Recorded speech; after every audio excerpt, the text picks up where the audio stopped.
ಬಾಲು ಮತ್ತು ಸೇತು ಒಂದೇ ವಠಾರದಲ್ಲಿ ವಾಸ ಮಾಡುತ್ತಿದ್ದರು. ಬಾಲುವಿನ ಮನೆಯ ಮುಂದೆಯೇ ರಸ್ತೆ ತಾಕಿ ಒಂದು ಮಾವಿನ ಮರವಿತ್ತು. ಅದು ಮಾವಿನ ಕಾಲವೂ ಆಗಿತ್ತು. ಸೇತುವಿಗೆ ಮಾವಿನ ಹಣ್ಣನ್ನು ನೋಡಿ ಆಸೆ ಆಗಿತ್ತು. ಆಗ ಮಾವಿನ ಹಣ್ಣನ್ನು ನೋಡಿ ಕಲ್ಲು ಒಗೆದನು. ಆ ಹಣ್ಣು ಬಾಲುವಿನ ಮನೆಯ ಹಿತ್ತಲಲ್ಲಿ ಬಿದ್ದಿತ್ತು. ಆಗ ಅದು ಬಾಲು ತೆಗೆದುಕೊಂಡು ಬಂದನು. ಅಷ್ಟರಲ್ಲಿ ಸೇತು ಓಡಿ ಬಂದನು. ಏ ಬಾಲು, ಕೊಡು, ಅದು ನನ್ನ ಹಣ್ಣು. ಅಲ್ಲ, ನನ್ನದು. ನಾನು ಕಲ್ಲು ಒಗೆದಾಗ ಬಿಡಿಸಿದ ಹಣ್ಣು. ಏ ಯಾವ ಮರದ ಹಣ್ಣು ಅದು? ಯಾವುದೇನು ಮಾವಿನ ಮರದ ಹಣ್ಣು. ಆ ಮರ ಎಲ್ಲಿದೆ? ಆ ಮರ ಎಲ್ಲಿದೆ ನೋಡುವ. ದಾರಿ ಬದಿಯಲ್ಲಿ. ಆ ಹಣ್ಣು ಬಿದ್ದಿದ್ದು ಎಲ್ಲಿ ಹೇಳು? ಅದು ನಿಮ್ಮ ಹಿತ್ತಲಲ್ಲಿ. ಹೌದು ತಾನೇ, ಅದಕ್ಕೆ ಅದು ನನ್ನ ಹಣ್ಣು.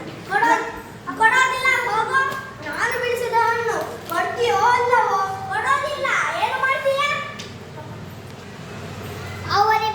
ಸೇತುವಿಗೆ ವಿಪರೀತ ಸಿಟ್ಟು ಬಂತು. ಆಗ ಇಬ್ಬರು ಜಗಳ ಮಾಡಿದರು. ಕೆಳಗೆ ಉರುಳಿ ಬಿದ್ದು ಜಗಳ ಮಾಡಿದರು. ಅಲ್ಲಿಗೆ ಹಿರಿಯರೊಬ್ಬರು ಬಂದರು. ಯಾಕೆ ಗೊತ್ತಲ್ಲ ಜಗಳ? ನಾನು ಬಿಡಿಸಿದ ಹಣ್ಣು. ನಮ್ಮ ಇದರಲ್ಲಿ ಬಿದ್ದ ಹಣ್ಣು. ಆ ಹಣ್ಣು ಎಲ್ಲಿದೆ ನೋಡುವೆ.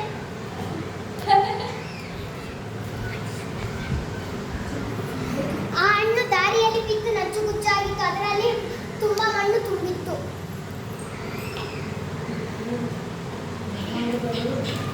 ನೋಡಿದ್ದೀರಾ ಮಕ್ಕಳೇ, ನೀವಿಬ್ಬರು ಶಾಲೆಗೆ ಹೋಗುವ ಹುಡುಗರು ಜಗಳ ಮಾಡಿ ಏನು ಲಾಭ ಬಂತು? ಆ ಹಣ್ಣನ್ನು ಹಂಚಿ ತಿಂದಿದ್ದರೆ ನಿಮ್ಮಿಬ್ಬರಿಗೂ ಸಂಘರ್ಷವಾಗುತ್ತಿತ್ತು ಅಲ್ಲವೇ? ಅವರಿಬ್ಬರು ಹಣ್ಣನ್ನು ನೋಡುತ್ತಾ ತಲೆ ತಗ್ಗಿಸಿ ನಿಂತರು. ಆಗ ಆ ಹಣ್ಣನ್ನು ನಮ್ಮ ತಪ್ಪು ಅವರಿಗೆ ಅರಿವಾಯಿತು. ಜಾಣ ಮಕ್ಕಳೇ, ನಿಮ್ಮಲ್ಲಿ ತಪ್ಪನ್ನು ತಿದ್ದುಕೊಳ್ಳುವ ಮನಸ್ಸಿದೆ ಅಲ್ಲವೇ? ಹೌದಾ? ಹಿರಿಯರು ತಮ್ಮ ಕೈಯಲ್ಲಿದ್ದ ಬೆತ್ತ ಬೀಸಿ ಇನ್ನೊಂದು ಹಣ್ಣನ್ನು ಕೆಳಗೆ ಬೀಳಿಸಿದರು. ಆಗ ಇಬ್ಬರಿಗೆ ಕೊಟ್ಟರು. ಇಬ್ಬರು ಹಂಚಿ ತಿಂದಿದ್ದರು. ಇಬ್ಬರು